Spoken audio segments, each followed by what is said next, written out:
Mas então, voltando à sua questão de natureza filosófica, como é que haveria amor sem transgressão? Não, isso é só uma manifestação do amor, que é aquele que continua amando apesar do erro, do engano, da mentira, da maldade. Esse é o amor que anjo não conhece. O Novo Testamento diz que é um amor que os anjos perscrutam.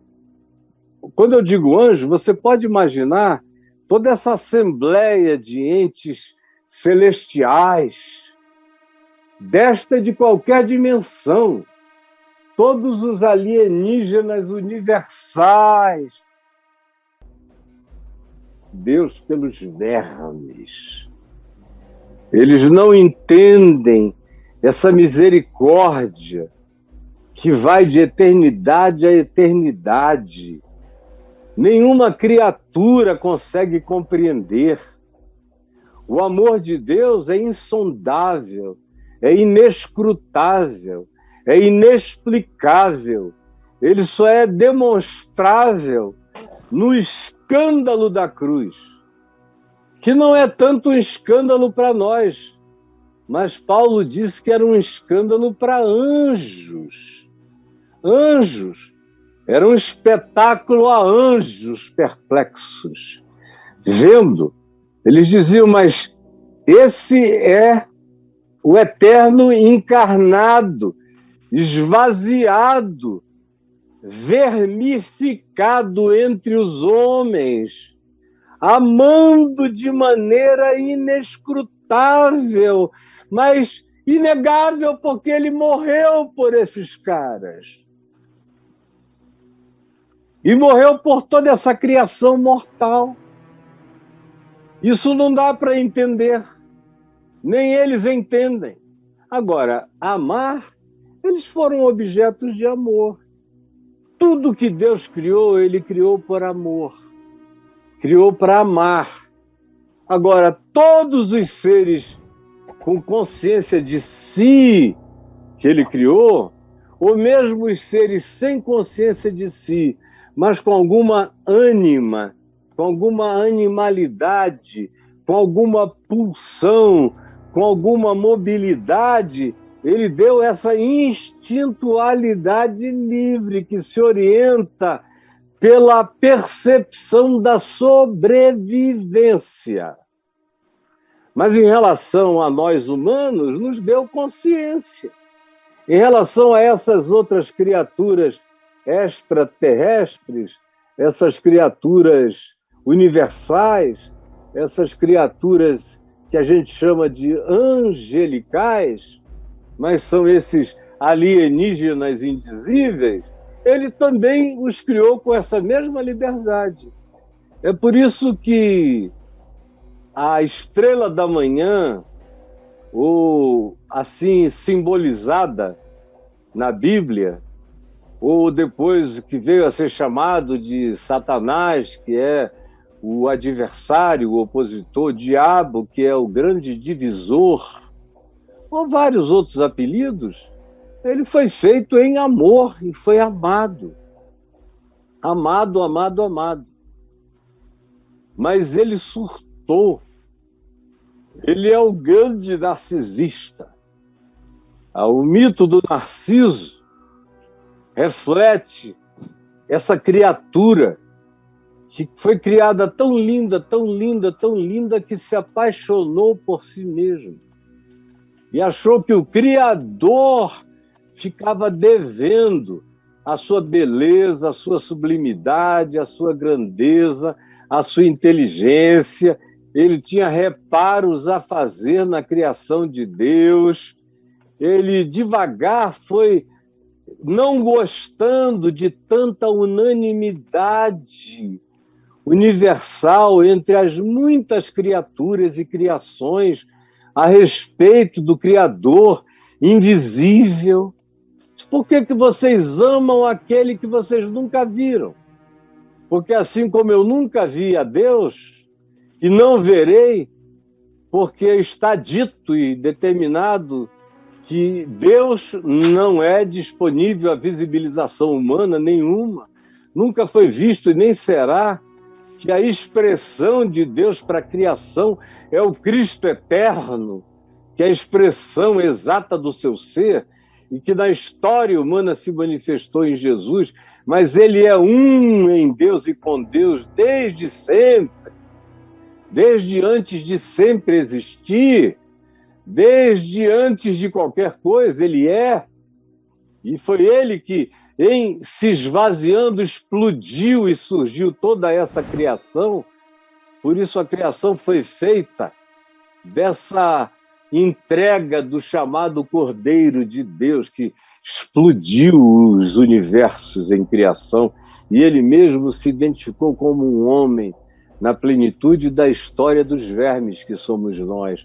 Essa perplexidade universal para anjos, para demônios, para todas as criaturas de todas as dimensões. No entanto, a liberdade para escolher ser diabo, escolher ser Lúcifer, escolher ser anjo de luz contra Deus, já estava dada e foi usada do jeito que a gente sabe. Porque, conquanto eu pessoalmente nunca tenha tido um encontro vis-à-vis com Satanás, eu encontro com o diabo todo dia, desde garoto na sociedade humana. Eu vejo o diabo em muitos lugares, em muitos seres humanos, eu vejo o diabo. Eu já vi muito, e às vezes eu vejo o diabo em gente boa, que surta de ódio, de tal forma que você olha para os olhos da pessoa e os olhos mudam por inteiro, e você não enxerga mais a naturalidade do olho, vai ficando aquela coisa toda negra, de trevas, não importa quais sejam as cores desses olhos, quais sejam, se manifesta como treva. Eu já vi demais.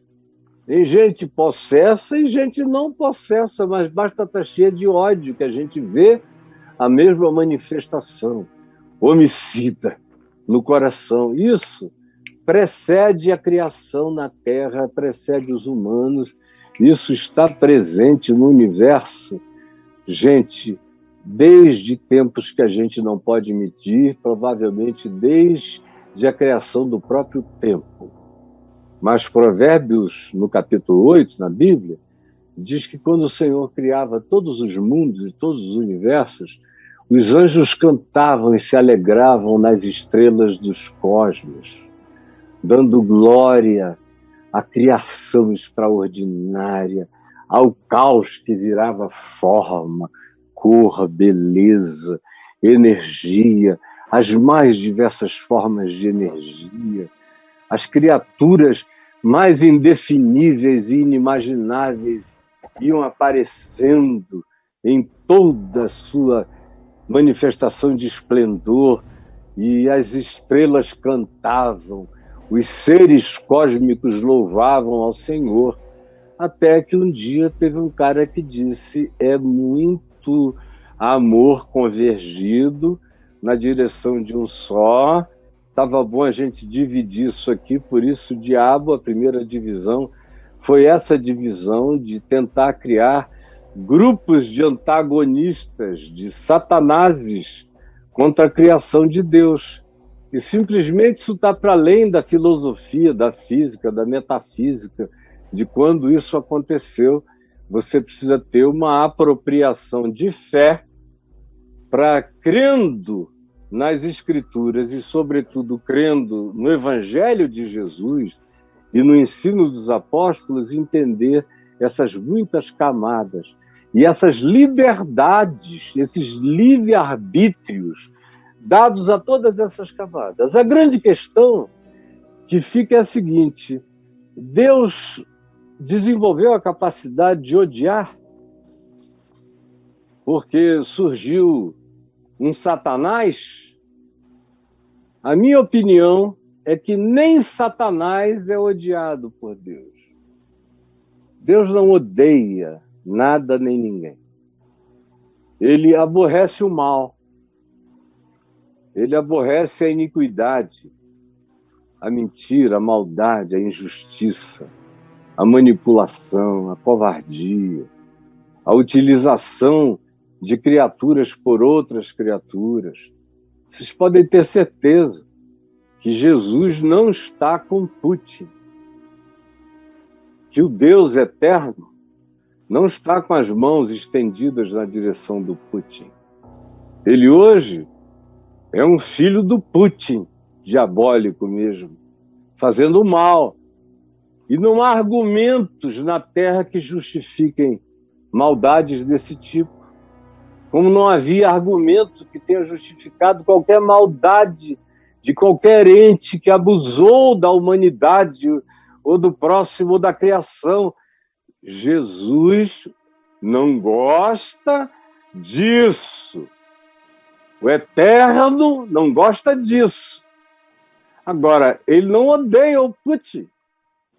O desejo dele é que o Putin deixe de ser um filho do Putin e se transforme num filho de Deus. Se quebrante, saia dessa e que se arrependa da sua síndrome de Lúcifer, do seu espírito de Nero, de Calígula, de Hitler, de perversos, de Stalin, no coração dele. Essa é a vontade de Deus. Agora, como é que é em relação ao diabo? Eu tenho que dizer a você que eu mesmo aprendi a não odiar o diabo. Eu o enfrento, mas não tem um pingo de ódio no meu coração contra o diabo, nem demônio nenhum, nem ninguém. Sabe por quê? No dia que eu odiar o diabo, eu começo a me transformar num deles, num diabo. Assim como se Deus odiar o diabo, Deus se endiabra. Deus é amor. E não ficou nem um pedacinho para odiar quem quer que seja e nenhuma criatura.